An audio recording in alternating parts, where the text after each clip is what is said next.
Hello you guys, welcome और welcome back to our channel. तो आज हम लोग एक और नए इंपॉर्टेंट टॉपिक के साथ यहाँ पे हैं, जो कि है nicknames of important places, which is very important in respective of any exam. सारे एग्जाम्स में ये पूछा जाता है। तो चलिए फिर स्टार्ट करते हैं इसी टॉपिक के साथ। सबसे पहला क्वेश्चन इस टॉपिक में जो आता है वो है, which city is known as the golden city. Golden city किसे कहा जाता है? अमृतसर को। क्यों कहा जाता है? क्योंकि अमृतसर में ही है गोल्डन टेम्पल, इसीलिए इसको कहा जाता है गोल्डन सिटी। क्वेश्चन चलिए फिर नेक्स्ट क्वेश्चन नंबर 2 पे चलते हैं। Which is known as the Manchester of India. Manchester city of India किसे कहा जाता है? तो ये कहा जाता है अहमदाबाद को। मैनचेस्टर क्यों कहा जाता है? बिकॉज यहाँ पे टेक्सटाइल का काम होता है, इसलिए इसको मैनचेस्टर कहा जाता है। चलिए फिर क्वेश्चन नंबर 3 पे चलते हैं। Which city of India is known as the city of 7 islands, जिसको सिटी ऑफ 7 आइसलैंड्स कहते हैं। तो इसका राइट आंसर है मुंबई। फिर क्वेश्चन नंबर 4 पे चलते हैं। Which city of India is known as the queen of Arabian sea. Arabian sea की क्वीन किसे कहते हैं? तो ये कहा जाता है कोची को। चलिए फिर चलते हैं क्वेश्चन नंबर 5 पे, जो कि है which is space city of India. Space city of India कौन सा है? वो है बैंगलोर। क्यों है? क्योंकि यहाँ पे नासा का हेडक्वार्टर है, राइट। तो इसलिए इसको कहा जाता है स्पेस सिटी ऑफ इंडिया। चलिए फिर क्वेश्चन नंबर 6 पे चलते हैं। Which of the city of India called pink city. Pink city किसे कहा जाता है? तो पिंक सिटी कहा जाता है जयपुर को। और उदयपुर को क्या कहा जाता है? Blue city. तो इसे भी याद रखिएगा, ये भी आ सकता है। चलिए फिर नेक्स्ट पे चलते हैं। Which city is known as the gateway of India. Gateway of India किसे कहा जाता है? गेटवे ऑफ इंडिया कहा जाता है मुंबई को। और ये गेटवे ऑफ इंडिया इसलिए कहलाया जाता है क्योंकि जब जॉर्ज द 5th और क्वीन मैरी जब यहाँ पे पहली बार आए थे, जब यहाँ पे ब्रिटिश राज था, तब उन्होंने जिस गेट से एंट्री किया था उसको कहते हैं गेटवे ऑफ इंडिया। चलिए फिर क्वेश्चन नंबर 8 पे चलते हैं। Which city of India is called the city of festivals. City of festivals किसे कहा जाता है? तो ये है मथुराई। चलिए क्वेश्चन चलते हैं नेक्स्ट क्वेश्चन पे, जो कि है question number 9। Which city is known as the Deccan queen.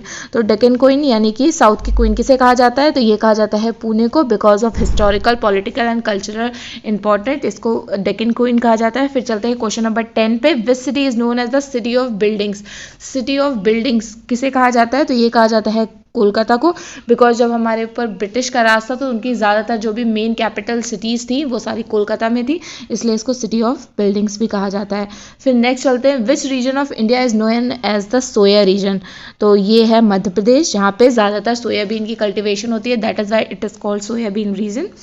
फिर चलते हैं नेक्स्ट पे। Which city is known as the Manchester of south. Now यहाँ पे बताना है कि मैनचेस्टर ऑफ साउथ किसे कहा जाता है।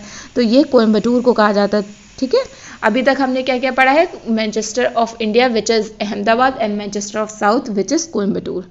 फिर चलिए नेक्स्ट पे चलते हैं। Now comes question number 13। Which city of India is known as the city of nawab. तो यहाँ पे पहले बात तो ऑफ की स्पेलिंग गलत है। Now which city is known as the city of nawab. तो इसका राइट आंसर है Lucknow. Which city is known as the Venice of east. Venice of east किसे कहा गया है? तो ये कहा गया है कोची को। क्यों कहा गया है? बिकॉज वेनिस क्या है? वेनिस वो सिटी है जहाँ पे सारा कुछ पानी पे तैरते हुए बनाया गया है। तो कोचीन में भी ऐसा ही है। वहाँ का जो नेटवर्क सिस्टम है, जितने भी घर हैं, वो ज़्यादातर अराउंड 1000 जो है वो वाटर के ऊपर बने हुए हैं, इसलिए। नेक्स्ट क्वेश्चन पे चलते हैं। Which city is known as the city of castle. City of castle किसे कहा गया है? तो इसका भी राइट आंसर है कोलकाता। वाई? बिकॉज यहाँ पे जैसे कि मैंने बताया, जब ब्रिटिश राज था तो यहाँ पे ज़्यादातर बिल्डिंग्स जो थी वो कोलकाता में बनाई गई थी, और ज़्यादातर कैसल्स भी जो थे वो भी कोलकाता में बनाए गए थे। यह क्वेश्चन नंबर 16 पे। Which city of India is called the city of lakes. City of lakes किसे कहा जाता है? तो ये बहुत ही आसान है। इसका राइट आंसर है श्रीनगर, जैसे कि Dal lake etcetera etcetera, that is why. आगे चलते हैं। Which city is known as the steel city of India. तो स्टील सिटी ऑफ इंडिया किसे कहा जाता है? तो इसका आंसर है जमशेदपुर। आगे चलते हैं। Which city of India is called the city of temples. City of temples किसे कहा गया है? तो ये कहा गया है वाराणसी को, बिकॉज यहाँ पे बहुत सारे टेम्पल्स पाए जाते हैं, इसीलिए। आगे चलते हैं नेक्स्ट क्वेश्चन पे। Which city is known as the Manchester of north. तो इसका राइट आंसर है कानपुर। तो अभी तक हमने 3 मैनचेस्टर याद करे हैं। Manchester of India is Ahmedabad, Manchester of south is Coimbatore and Manchester of north is Kanpur. तीनों को याद रखिएगा, कंफ्यूज नहीं होना है। चलते हैं नेक्स्ट क्वेश्चन पे। Which is Boston of India. Which city is known as the Boston of India. Boston किस सिटी को कहा जाता है? जहाँ की ग्रोथ बहुत ज़्यादा रैपिडली हुई है, जिसकी इकोनॉमिकल पॉलिटिकल ग्रोथ बहुत ज़्यादा तेज़ी से हुई है, उसको कहा गया है यहाँ पे Boston of India, which is Ahmedabad. आगे चलते हैं क्वेश्चन नंबर 21 पे, जो कि है which city is known as the city of rallies.